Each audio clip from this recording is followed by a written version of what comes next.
and welcome to Another Bite, where we rewatch the most innovative and intriguing pitches from Shark Tank. I'm Jorie, and I'm joined by Ariel. Hey, everyone. And Jon. Hey, everybody. It's Gouda Brie, a good day when we've got an episode that's all about food. And this one is going to make you brie-lieve in magic. Too on the nose, too cheesy. You'll hear all about it after a brief ad. There's a big reason why more than 300 of last year's unicorn startups use HubSpot. And it's because no software keeps you better connected with your teams or customers so you can crush all of your goals. The new HubSpot Sales Hub brings you that power in an easy-to-use platform designed for today's top sales teams. With 360-degree deal management and real-time reporting, you get accurate windows into every inch of your business. And with AI-powered tools like ChatSpot, you have a dedicated assistant that knows your business inside and out. ChatSpot enables your team with one-stop access to a ton of time-saving functions like pulling data, tracking calls, managing your leads, and scheduling emails. So trade code calls for warm leads, because when it comes to scaling sales, your software should be smart and the solution should be simple. Get on track for your best Q1 yet. Check out HubSpot Sales Hub at hubspot.com/sales. So today in the tank, we have Rebel Cheese. And Rebel Cheese is brought to us by founders Fred and Kristen. And they are asking for $750,000 for 5% in their business, which is a whopping $15 million valuation. Whole lot of cheese for the cheese. A lot of Gouda. So Rebel Cheese is an artisan vegan cheese company. Essentially, the entire premise is they want to invite vegans back to the picnic again. And so they're using really age-old artisan techniques like cave aging to basically turn vegan cheese into a tasty delight that even cheese lovers can't help but devour. So, Jorie, can I just ask? I'm sorry to interrupt you. Go ahead. Is it artisan or artesian? And does anybody know the difference between artisan and artesian? Ooh. Is it artisan? I've always thought the artisan was the one who makes the art. Oh, well, then I will just say using artisanal techniques like cave aging. Because I only deal with artisanal cheeses. We've got Oh, Jon surrounds himself with artisanal person cheeses. I want artisanal everything. Why not? Yep. And so that tells me that you have big opinions on cheese. So Jon, thinking about our product today, what are you thinking? Do I have big opinions on cheese? You cheddar believe it. Oh my gosh, the dad jokes. Great start. I'm on parental leave. I'm telling good dad jokes right now. Thanks for noticing, Ariel. It's 10 out of 10. I'm pumped. I love it. So thoughts on Rebel Cheese? I really like this concept. There's a lot of questions, I think, about the business itself and how they're going to go to market and how quickly they can scale and what they even need a shark for. And so I do have questions around that, but purely from a product perspective, I love it. And I think one of the things that I would just start with is I think it has a great brand name. And I think that the brand logo is awesome. I think it just evokes a lot of things from our culture. It gives it an edge of like different, like being called Rebel Cheese. It reminded me of Star Wars a lot. I could really envision them like putting together a whole Star Wars thing. Partnership. Yeah. Like a long time ago in a galaxy far, far away. And then it's cave aging. Boom. We've got branding. Yeah. So I thought the branding was just really strong. And this whole thing seems to rely on whether the cheese itself is actually good. Right. Because I think that's the challenge with vegan cheeses is it's hard to get flavor and consistency. Sure. And somehow they've totally seemed to figure that out. 3 out of the 4 sharks were like, this is unbelievable and tastes almost identical, especially the brie. And so to me, I think this is a growing market. I think this is a really good product. I think it's got a great brand name. And really, it's just about whether they are going to put the right focus on how to scale it and whether it would be a good investment or not. Such a good point on the consistency. Have you guys ever tried vegan cheese before? It's always the consistency when you melt it or if you made like pizza. I had a vegan roommate and that was like the biggest thing was when we would go grocery shopping is trying to find food that we both could enjoy during COVID times that like both of us could eat. Sure. So we'd make a lot of at-home pizzas and always the cheese would never melt or wouldn't taste as good when you substitute it with tofu. So I think this is a very underserved need in this market right now. I think my only question that I kind of had going into them is that it seems like they have so many different channels of distribution. They have their e-commerce, the brick and mortar. So I was just very curious to understand where are their main areas of success going into this and where are they going to continue to focus on because e-commerce is very different than upholding like a brick and mortar type business. Yeah. I think focus is the right thing to dig in on, Ariel. Yeah. To me, they have both too many products. It seems as though they have many different cheeses that they produce. And it sounds like they have like an absolute hit in the brie. Yes. I kind of wonder why they don't just go all in on the brie and become known as the most amazing vegan brie. Yeah. And they have too many channels, to your point. Right now, they're making most of their money, like 65% of their revenue comes from this store in Austin where they sell, the storefront.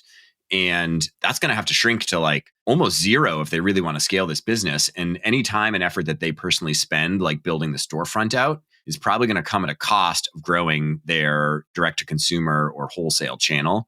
And so I would honestly, if I were them, consider shutting that store down, even though I'm sure it's amazing. And I'm sure they have really loyal customers. Do a deal with Whole Foods in Austin, get it in Whole Foods and just move on. Just go straight to retailer. Yeah. So there seems to be a couple of threads about scale that we're digging into. And I was curious, just like as a thought exercise, I know that there's definitely people that are looking for lactose-free alternatives to delightful cheese. Do you think that their focus, though, is too niche? If you were brought on as a marketer, are you trying to change dietary behaviors here? Because again, they seem to be like, oh, we're trying to invite vegans back to the picnics again. So are you trying to change the consumer habits of picnickers in general? Or should they really just level in on their persona, like just the vegans, in order to ultimately scale their business? Which way would you go? Yeah, I actually don't think they're too niche. I think there's a lot of folks that may have a lactose intolerance or that aren't particularly vegan, or those dipping their toes in veganism from like vegetarianism. So I think even when you go into the shelf at the grocery store, there's always like a 4 to 8 foot section of too good for you cheese or tofurkey. So I do believe that that general trend of eating towards plant-based foods doesn't actually pose as much of a risk of being too niche as it would have maybe like 5 or 10 years ago. Totally fair. So I think it's good time for the market based off of the trend. Yeah, I agree with that. I think the one thing that is very focused in their business is their like core target customer. There's estimates online, vegans make up somewhere around 1% of the US population or something like that. So you're looking at like just as a starting point of like 30 million target customers. Plus there's a halo effect because anyone who has a vegan roommate or a vegan friend, and that group, that target customer tends to be a premium paying customer. Right. You look at their market, veganism is a big market. And is growing. It's a premium market and they're very focused on that premium market. And they're not trying to like build a mass market cheese. They're just trying to stay at a premium cheese. And so then it's really just a question of focus on their distribution channels and on the actual products they build for that really focused consumer. That makes sense. And in terms of cost benefit, they really are doing a good job at maintaining the market value of what a brie would cost a normal consumer. We start to get a look at their numbers and they're retailing their brie for like $15 to I think $20 per wheel they mentioned when they're actually selling it directly to a consumer. And that's like on par with a normal brie. So it could also just inherently change consumer behaviors because it's actually not that more expensive versus just a normal brie you'd buy at the store. Tends to last longer, tends to be more shelf stable. That's like true. I actually buy a lot of vegan food when it is comparable in consistency and quality. Like pesto is a good example. We eat a lot of pesto. We buy a lot of pre-made pesto. We buy the vegan pesto. It lasts much longer than, you know, pesto with cheese in it. Good pro tip, shoppers. Yep. Yeah. Get your pre-made pesto. Get your vegan pesto, folks. Although I guess there's that TikTok trend that's like, don't buy your pre-made really? pesto. Yeah, there was a whole What's trend. wrong with that? Why am I off trend? Now Jon is concerned. Am I not artisanal? I thought I was being artisanal. You got to make your own these days, Jon. Holy moly. Yeah, What you're is this? making Why? jarred pesto. How did I miss this? It was a whole trend last year, Jon. Keep with it. I'm always so far behind. But speaking of last year, Rebel's cheese is doing really well. Last year's sales, 2.5 million, and they're projected to make 3.5 million this year. This was a most recent episode. They're about to break even. So to speak to your points, like the market is very there and there's clearly a demand for this. We saw 2 sharks jump on board and it was really interesting because Mark, I think, was like in it from the beginning. He was like, yeah, let's get this deal on the road. But Lori was like, wait, I'm here. And we actually find that Lori works with Bordery.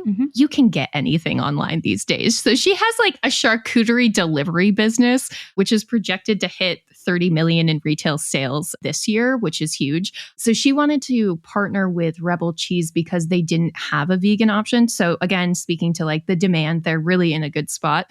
And so we saw the dynamic duo team up again. Mark and Lori offered $750,000 for 10% in the business. Yeah. So 2 sharks on board, made the deal. I'll just say, I think that is an extremely fair offer to get. Yeah. I think it's generous from the Sharks. I was going to say 2 Sharks for 10%. Like it was they very did $2.5 generous. million in revenue last year. And through their wholesale channel, which is really where all their growth is going to come in the future, they get 50% gross margins before any sales, marketing costs, other expenses. So $2.5 million top line, I can't imagine they're putting off much cash. And to get a $7.5 million valuation means the product must be very good. I thought it was a great offer for the founders to get. Especially with the Borderie partnership too, because I think, Jon, to your point, it does force them to focus on their top 4 to 5 SKUs and really lean into those and like push that forward and maybe focus less on having a wider range of SKU offerings and really focus on what they do right. Yeah. So we have the Borderie partnership. I have to ask, if you were brought on today as a consultant for Rebel Cheese, how are you marketing this? How are you marketing vegan cheese? What's your angle? I would do there are a lot of fun cooking videos, very short form video content of what you can like replace everyday meals with like vegan cheese. Make with How it. do you create like a holiday version of your meals for like the vegetarians and vegans in your family? It's a food product. It's kind of hard to market when you can't really taste it. Besides doing in-store sampling, which Mark mentioned. I'll go to the stores in Austin and pass out samples. So it's really one of those products where like the taste kind of has to speak for itself. Yeah, I think it depends how good the product really is. There's an old debate in Silicon Valley, which I think has now been proven wrong, that like the product should be good enough that you don't have to invest in marketing. You have to count big time on word of mouth, right? Yeah. Like you have to trust that vegans will tell each other like, oh my God, you have to try this. And so I would put all of my dollars actually just into getting it in as many stores as possible. I think you just need to get that like word of mouth flywheel spinning and then just ensure that you're in all the stores nationwide that you need to be in so that you can reach that consumer. And I think that's all you need to do. A lot of their distribution is very like direct to consumer. Do you see any path of success that would be like more B2B? Because they did mention they have like their brick and mortar store, but that got me thinking about having this as an alternative that restaurants could turn to, or do you think that would be too risky? Maybe. I think in order to win in a restaurant, you really probably need to have really good brand recognition. Fair, okay. Because there has to be a premium for it. I think that restaurants look to buy in bulk. There's no profit in a restaurant. And so restaurants don't have a ton of money to throw around into like purchasing, Yeah, exactly.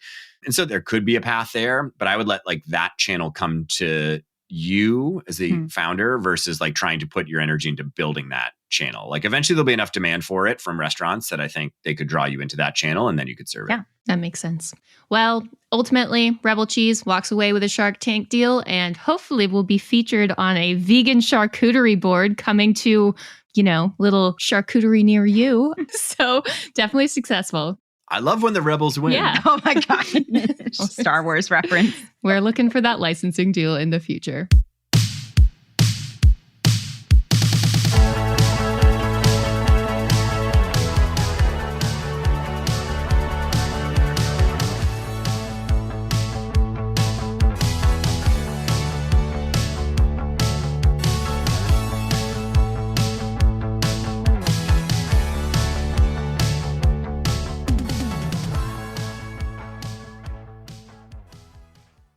Everyone is looking for help in sales, yet so few people are willing to give it. That's why I want to tell you about the podcast Surf in Sales, brought to you by the HubSpot Podcast Network. Hosts Richard Harris and Scott Leese have teamed up to bring their best advice for sales reps and leaders so sales professionals can be the best at their craft. Each episode is a hilariously honest, irreverent, and insightful conversation about what they see salespeople doing right and what they see them doing wrong. And yeah, there will be the occasional surf story as well. So if you hate buzzwords, but you love 100% transparency, you'll love Surf in Sales. Listen to Surf in Sales wherever you get your podcast.